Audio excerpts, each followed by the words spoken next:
On this episode of AV Week, Disney is rolling out a facial recognition for customer experience, what that means for the AV industry. Also taking a look at the ginormous merger of Synnex and Tech Data. All that and more next on AV Week. The network for the AV industry. What are you listening to? This is AV. This is AVNation. This is AVNation. This is AV Week, episode 501, recorded Friday, March 26th, 2021. The Red Herring. AVNation is brought to you by Sennheiser.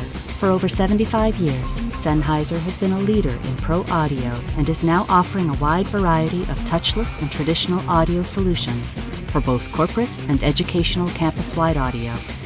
This is AV Week, your weekly wrap-up of audiovisual news and information. My name is Tim Albright. I am your host. With us to discuss the news and information we have gathered this week, first and foremost, Alexis LeBroy from PRG out Eastway. Welcome, ma'am. Hi, Tim. Thank you. Absolutely. Thank you. Also with us, a young man who has a brand spanking new job at Nationwide Audiovisual, my buddy, Mr. Brock McGinnis. Welcome, sir. Nice to be here, Tim. Thank you again. And last but not least, a young man that I haven't seen in a minute, so I finally got him wrangled here. Derek Junkus from Extron. Welcome, sir. Thanks, Tim. Great to be here again. Thank you so much. Extron is actually one of our sponsors, so we thank them. First story comes to us from 1,000 different places. We're using a story actually from the PRN Newswire folks.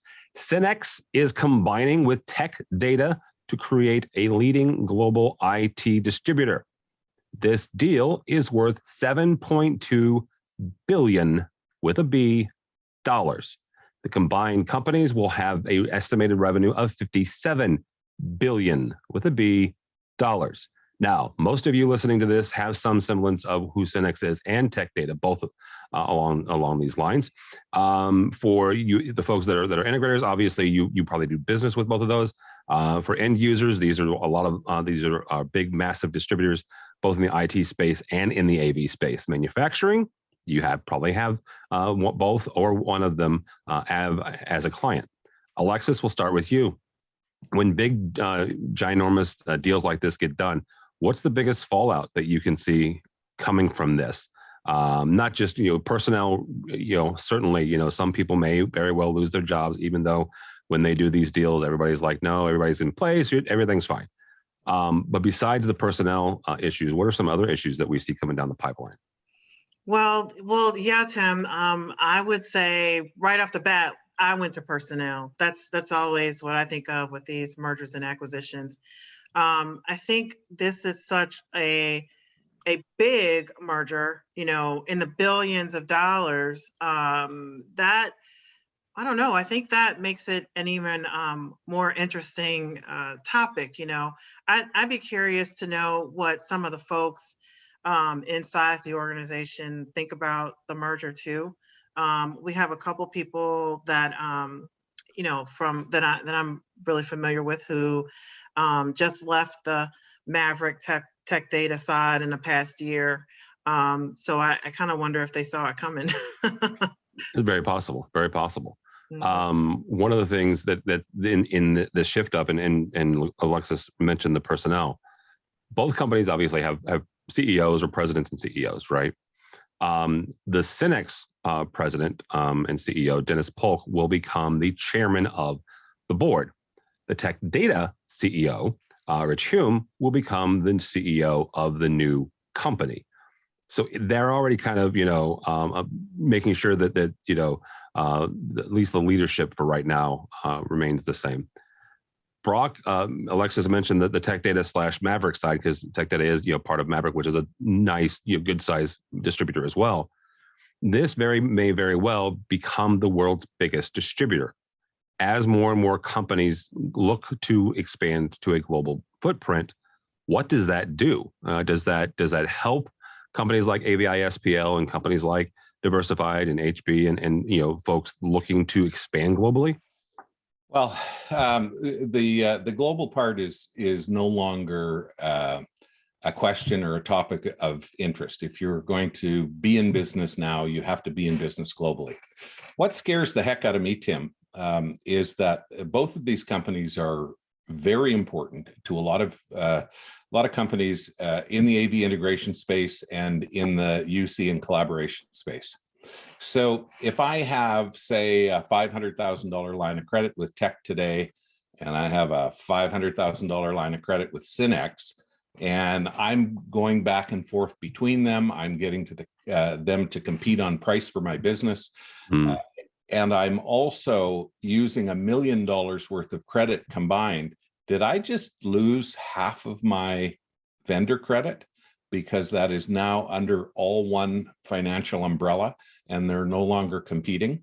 And I look at some of our major vendors, like Cisco, for example. Cisco does great business with both of those, and I'm sure that they run hard after one another in order to max their back-end rebates. And now what happens? Because Cisco has gone from two competing customers that really increase business activity for that brand by chasing each other's tails, and now there's only one. So it's real interesting, but don't lose any sleep over those poor executives. I'm sure they're being well taken care of in the transaction. I am certain. Derek, Brock mentioned the fact of suddenly you've got one less customer, right? One of the two gentlemen said in an interview, we didn't spend $7 billion to sell our customers less, to sell them less, right? To sell them less products. So they're at least looking ahead to, selling more combined, obviously would be their preference. When you look at this, and whether it's two manufacturers or two distributors coming together, or it's an acquisition or a merger of two dealers, what does that do from the manufacturing side, and how do you guys kind of transverse and walk that path with them as they're bringing the two together, and you're able to support them, or how are you able to support them through that transition? Yeah, well, in the case here, Extron, we kind of manufacture and design, engineer, and distribute all of our own products. So we don't really use a Synnex or a Tech Data, although they're two really, really great organizations. So I guess in some ways, as an organization, we monitor definitely what they're doing. And we definitely see that this is another big acquisition that has a lot of private equity money that is in there. And also there's some debt service there as a part of this deal as well. So to both Alexis's point and Brock's point, I think sort of well taken for me. I do have the same concerns about the consolidation of resources in our industry and the amount of places that, an independently minded organization can go out into the marketplace and really choose the best solution and make sure they're getting that for their clients, right? And I would say in particular during these pandemic times, these kind of consolidations put some, maybe unanticipated pressure both on manufacturers, maybe like the Cisco example, as well as to the point of credit lines and to the point of risk management. Have you potentially impaired your business, or did you find a way to embrace this so that you can find an advantage for your business? I would imagine it's not going to be the last of this. I don't think it's going to be the biggest, but it's certainly significant because I think these are two significant companies that have provided pretty darn good services on their own independently so far. Did you just say you don't think this is going to be the biggest? Yeah, I don't think this is going to be the biggest. Okay. $7 billion seems pretty big to me. Actually, Derek, I want to ask you one follow-up question to that. You mentioned the fact that there's a lot of investment firms in the back end of this. What's your take on that increasing in the industry, whether that is, from the integrator side, the manufacturing side, or now in this case, the distributor side? What is the long-term effect of that? Probably a couple of things. Personal experience. It's kind of crazy to think who would want to get into the AV integration business. Most of us are serving a life sentence. So with no possible chance for parole here, I think I've heard someone say before. So, to think that somebody wants to call into this is very interesting. All jokes aside, I think getting into this business area, getting into this kind of realm is a very, very interesting, right? There's a lot of things that private equity could go invest in, but I think services-oriented businesses that are high touch with end user clients are probably very, very valuable and very attractive. And also because they have a pretty high attach rate to other, probably tier 1 companies, maybe like the Ciscos or the Zooms or the Microsofts and whatnot. So I think folks look at that as attractive. I don't think anyone goes into this as an investor with the intention to lose money. I think, unfortunately, though, to sometimes make money, there's also, as Alexis pointed out, and you made a great point there about, you think about the teams and the staffing of these organizations, and you kind of wonder how that shakes out, because it's never as perfect as it seems. Integrating 2 companies with logistical capabilities like both of these organizations have, there's going to probably be some fallout, I would imagine. There's going to need to be some kind of synergies, or else there really wasn't a lot of advantage to bring 2 organizations together. So think about that. I wonder what will happen with some of the smaller distributors. How is a merger like this in the billions going to affect some of the smaller distributors? And if you have a bigger buying power or ability to negotiate with